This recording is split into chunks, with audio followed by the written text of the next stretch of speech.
congratulations po. Congrats kay Maestro 21 TV. Congrats. Siya pong pinanghalpon na Best Reactor ngayong buwan po ng January 2024.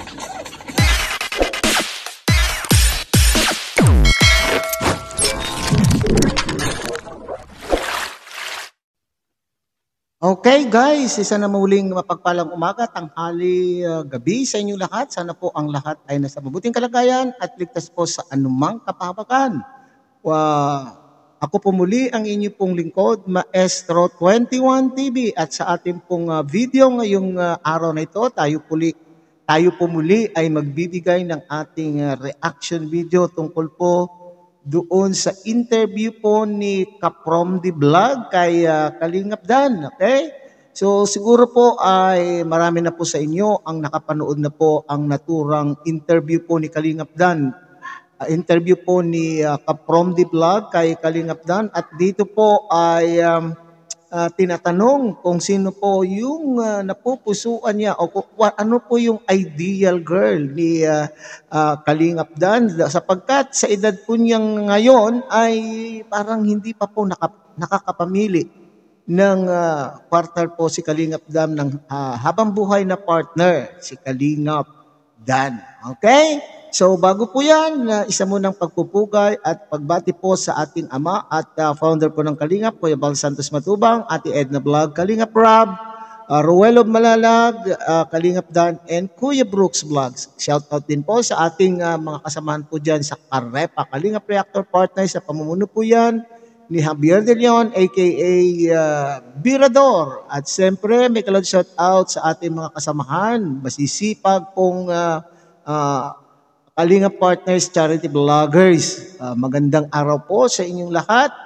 At ganun din po ang ating mga Kalingap subscriber, Kalingap solid supporters, and Kalingap organic sponsors. Mega lord shout out po sa inyong lahat.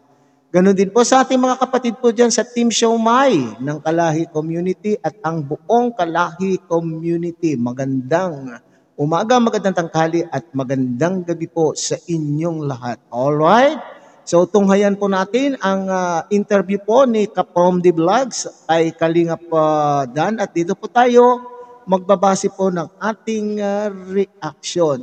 Okay? Kalingap Dan, syempre nung nakaraan ay meron kang past relationship, Kumusta naman yung being single mo ngayon, pagiging single mo ngayon? Masaya kasi na-enjoy natin ang ating buhay dito sa Daet at mas nakapag-focus tayo ngayon sa ating charity vlogs, mas nabibigyan natin ng oras ng ating mga beneficiary. Ayun. Grabe, ilang years na ba? Ay, 1 year pa lang, no? Na single, Mag-isa pa lang, ilang months pa lang naman tayong single. Pero naman, maayos naman kami both sides. Both sides. Kaya maganda na rin ang status din ng buhay namin pareho. Kaya ayun, okay naman tayo. Ayan. Alright, so confirm mga kapatid mga Kalingap, mayroon po palang nagdaan na relasyon po ang Kalingap Dan. Di ba nung una na ipapartner o ilalab din po si Kalingap Dan sa kung sino man Kalingap Angel ay nag-aalala po tayo na baka hindi po tanggapin po ni Kalingap Dan sapagkat alam po natin, marami po sa inyo ang nakakaalam at sinasabi pa ang pangalan po ng karelasyon po ni Kalingap Dan. So, ngayon ay kinukumpirma 1 taon na po palang wala na, single ang ating pong Prince Charming, okay? At sinasabi naman po niya na naging maayos naman po ang kanila pong paghiwalay sapagkat pareho na silang maganda po ang kanila pong estado sa ngayon. O ibig sabihin, naghiwalay po sila ng may closure, okay? Naghiwalay po sila na may usapan. At talaga sigurong hindi po sila po pwede, kaya minarapat po nilang sila po ay wakasan na po ang kanila pong relasyon. Okay, so available pala ang ating Prince Charming, si Kalingap Dan, mga Kalingap hanggang sa ngayon ay talagang available, not yet taken. Alright, ipagpatuloy po natin. Sakali kaya na ano, dumating yung time o dumating yung panahon na muli kang iibig, ay grabe, muli kang iibig.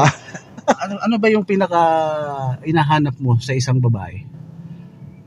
Gusto ko yung una-una syempre yung stable din para pareho kami Stable? namin yung kung ano man yung goal namin, kung gusto namin magkabahay, diba, magtutulungan kami. Yun, maganda yung stable din talaga para parang ano din, di ba, family planning, dapat pareho kayong maayos na yung sitwasyon nyo, yung kaya nyo ng magbukod, kaya nyo ng bumuhay or bumuo ng pamilya. Kumbaga parang sa lahat ng bagay nagkakasundo kayo, ano? Oo, yun, isa rin yun. Dapat talagang kayo, nagkakasundo sa mga gusto nyo, sa mga desisyon nyo. Yan. Kung sa isang babae, ano ba? Okay, so sinasabi stable. Parang narinig ko na po 'yan, parang narinig ko na po yung stable kasi sabi po nga ni Medit noon, ayaw na po niya yung relasyon na na panandalian na lamang. Kung si Medit po ang ating tatanungin sa mga nakaraan pong mga vlog at mga interview po niya, sinasabi po niya na yung nakapokus na siya doon sa pangmatagalan na po ng relasyon.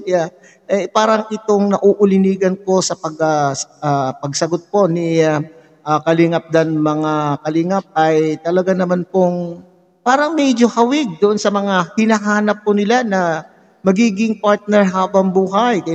Kasi si Medit, kung gusto niya makipagrelasyon, ay kinakailangan na pong yung nakapokus na siya doon sa pangmatagalan na at kinakailangan at di ba nga sinasabi po ni Kalingap Dan ay kinakailangan stable na silang pareho, matured na po silang mag-isip. Kumbaga, sino nga ba po yung kilala po natin na may ganitong estado sa buhay, okay? Madiskarte. Okay, tingnan nga natin uli. Yung hinahanap po para sa kanya. Kunyari, mabait o maganda? Syempre doon tayo sa mabait. Bonus na lang yung ganda. Pero syempre gusto natin yung may itsura. Okay. Bonus na lamang daw po. So ibig sabihin pala si Kalingap Dan ay hindi tumitingin sa panlabas na anyo. Bonus na lang daw po kung ito ay may itsura. Ang importante, ang mahalaga po kay Kalingap Dan sa hinahanap po niyang magiging kapartner habang buhay ay yung mayroong mabuting kalooban. Anhin mo nga naman po ang napakagandang babae. Kung sa inyong pong pagsasama ay walang oras na hindi po kayo magkasundo, walang oras na hindi kayo nagbabangayan at baka, akin lang sa pantaha ito, ang nasa isip ko lamang po. Baka naman mamaya, pero hindi po lahat baka naman po mamaya, ang ganda-ganda nga yung pinili mo, baka mamaya naman ay ipagpapalit ka naman, di po ba? Di bali na yung hindi masyadong kagandahan, basta ang mahalaga ay mayroong mabuting kalooban. Okay, so tingnan natin ulit. Ganon. Tapos yung bait talagang dapat nandyan yan kasi ugali din talaga ang importante, lalo na pagkasama mo na sa isang bahay. Talagang dapat yung ugali is magkakasundo kayo. So, yun, number one, syempre, nandun na rin yung kailangan marunong sa buhay at masipag, Oo, yun. May diskarte, may goal. May parang idadamay kanya sa kanyang pangarap, sabay yung aabutin, yung ganun. Yan, talagang Alright, mga Kalingap, sino po yung ating nasa isipan sa mga sinasabi yung madiskarte, may pangarap sa buhay? Nako, para sa akin, huwag ka nang tumingin para sa malayo. Huwag mo nang hanapin pa sa malayong lugar. Kalingap Dan, nandyan lang po sa paligid-ligid. Akin lang ito. Kung ano man po yung nasa isipan ko ay akin lamang po yun. Hindi ko naman po binibigyan po kayo ng pag-asa. Pag-asa na, sana ang alam namin ay si ganon. May itsura naman, madiskarte sa buhay, Kung yun po yung basihan o yun po yung sinasabi ni Kalingap Dan, ay meron po akong kakilala. Aywan ko kung yung nasa isipan nyo ay yun din po ang nasa isipan ko. Okay? Pareho kayo aangat sa ano, Lord. Pareho nyong bibigyan ng magandang buhay ang kinabukasan ng magiging pamilya. Magiging pamilya. Ano, kung sakali na magkaroon ka ng kunyari, partner in life na pagdating sa baby, ilan yung plano mo na Baby anak? agad? Dalawa o tatlo siguro, gano'n. Dalawa, mga gano'n. Antipid Kami, naman. kapatid ko, dalawa lang kami. Yes, no. Kung sakaling ngayon, di ba na napakainit ng love team nyo ngayon ni Medet, ano? Oo nga. Ang dami nagsusuporta. Sa dami ng mga team na binuo para masuportahan kayo. So yung ideal girl mo is nakikita mo ba kay Medet? Yung mayroon bang nakikita Wow, na Hindi, yung una-una, syempre, nagustuhan ng karamihan sa kanya. Yung pagiging masipag, Yan. pagiging professional, di ba? Matalino, marunong sa negosyo, marunong sa pera, marunong humawak. Kaya, ayun, talagang yun ang mga magugustuhan din ng karamihan din kay Medit. Yung talagang, alam mo may pangarap sa buhay, yung may mararating. Yan, yung gano'n. Nako, Kalingap Dan, Papa Dan. Huwag mo naman kaming paasahin, ha? Baka mamaya masasaktan na naman po kami, ha? O, sa ating mga Dandit supporters, huwag kayong, pakinggan lang po natin kung ano yung sinasabi ni Kalingap Dan. Huwag tayong mag-assume. Baka tayo po ay sa bandang huli ay tayo na naman po ay masasaktan. Okay?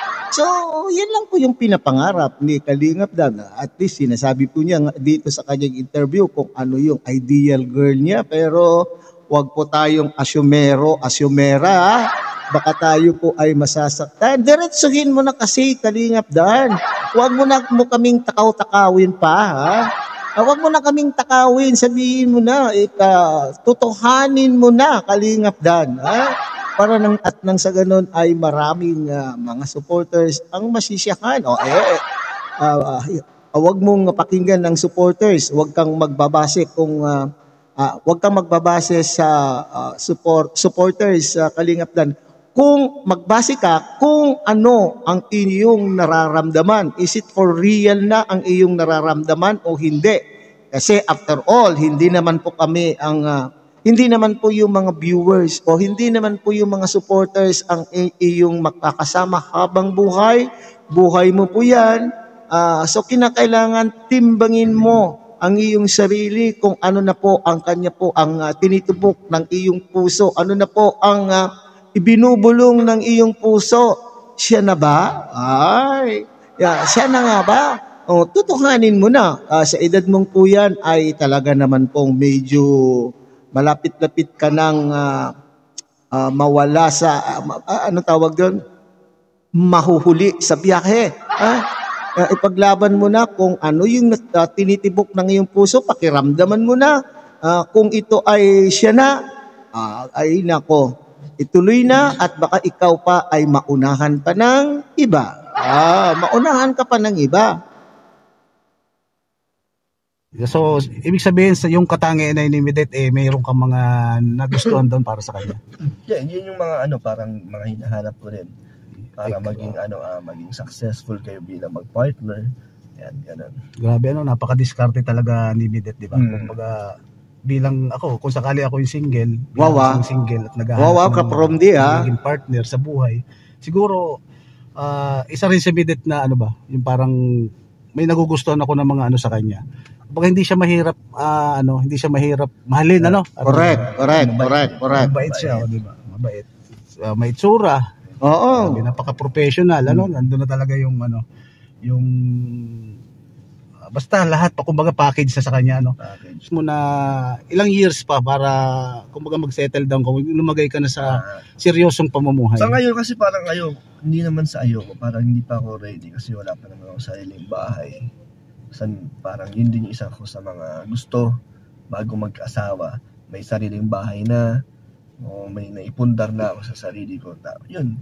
Pero ngayon, syempre kung dumating man yun, di ba, di mo naman mapipigilan yun. Pag binigay na ni Lord, syempre, ready naman na rin tayo. O kahit papaano, di ba? Yung mga, kasi meron kasi minsan na yung tinatawag na destiny. Di ba? Pag pinagtagpo na kayo, nakita na kayo sa tamang oras. Yung parang feeling mo, ito na to, hindi ko napakakawalan to. Sa, yun, naman, willing naman na din tayo mag-settle kung sakali. Yan, okay. So, kaya hanggang sa panahon na ito pala ay hindi pa lumalagay sa tahimik na buhay po si Kalingap Dan, ay talaga ng very idealistic po pala siya. Okay? So, inihahanda niya po talaga lahat pala. Inihahanda po niya ang lahat upang sa ganun ay ang bubuuin niyang pamilya ay wala ng problema. Okay? Gusto niya na may sarili na pong lupa at bahay. Gusto po niya siguro ay magaan ang buhay na hindi na po siya namumroblema kapag nandyan na po yung bubuuin niyang pamilya. Okay? Yes, tama po yan, Kalingap Dan, yung sinasabi mong kung loobin ng ating Panginoon at pinagtagpo po kayo at kung magkita kayo at siya na po talaga, ay yan po ang nakatadhana. Okay? Yan ang nakatadhana para sa iyo. Okay? Meron nga tayong sinasabi, maraming nagsasabi na ang pag-aasawa, it comes unexpectedly. Okay? Di ba nga yung mga nagplaplano nga ikakasal o mag-aasawa sa ganitong taon, ay minsan pa po ay hindi nangyayari. Okay? Di ba hindi nangyayari yung plano? Pero minsan naman nawala sa plano, maski sasabihin po ni Kalingap Dan na kailangan magkaroon na po ako ng bahay, stable na ang finances ko, ganyan. Pero once na ibinigay po sa iyo at nandyan na at talaga naman pong nakaramdam ka ng spark, yung na naman po yung sinasabi po nilang spark na naman na, wala daw po kasing spark. Pag naramdaman mo na at maski wala ka sa plano, ay nako, di ba? So yan po yung sinasabi nila na it comes unexpectedly. Okay, so yan po mga kapatid, ang interview po ni Kaprom the Vlog, kung sino po yung tinutukoy po ni Kalingap Dan dito. Wag po natin masyadong bigyan ng kahulugan, baka mamaya naman po tayo ay masaktan na muli sa bandang huli, Baka masaktan po tayo, wag po tayong mag-assume, wag tayong masyadong asumera. Baka mamaya ay iba naman po yung tinutukoy, wala po dun sa dalawa, or maski doon sa isa na inakala po ng maraming supporters ay yung isa talaga ang nasa puso po ni Kalingap Dan. Si Kalingap Dan lang po ang nakakaalam tungkol po dyan. Kaya nga sinabi ko kanina, kung ano nararamdaman po ni Kalingap Dan ay ituloy mo na, tutuhanin mo na. Pero hindi dahil po sa gusto mong i-please ang mga supporters, kundi dahil yun na po ang nararamdaman ng iyong puso. Alright, hanggang dito na lamang po mga kapatid, mga Kalingap, ang ating reaction para sa video ni Kaprom D. At muli, hinihiling po ng inyong lingkod, sana po tangkilikin, Kuya Bal Santos Matubang, Ate Edna Vlog, Kalingap Rob, Ruelo Malalag, Kalingap Dan, and Kuya Brooks. And siyempre, ang inyo pong lingkod, sana po tangkilikin nyo ang munting channel na ito sa pamamagitan po ng pag-like, share, and subscribe.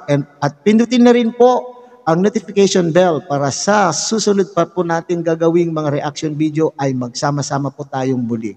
Ang magandang umaga, magandang tanghali, magandang gabi po sa inyong lahat. God bless everyone.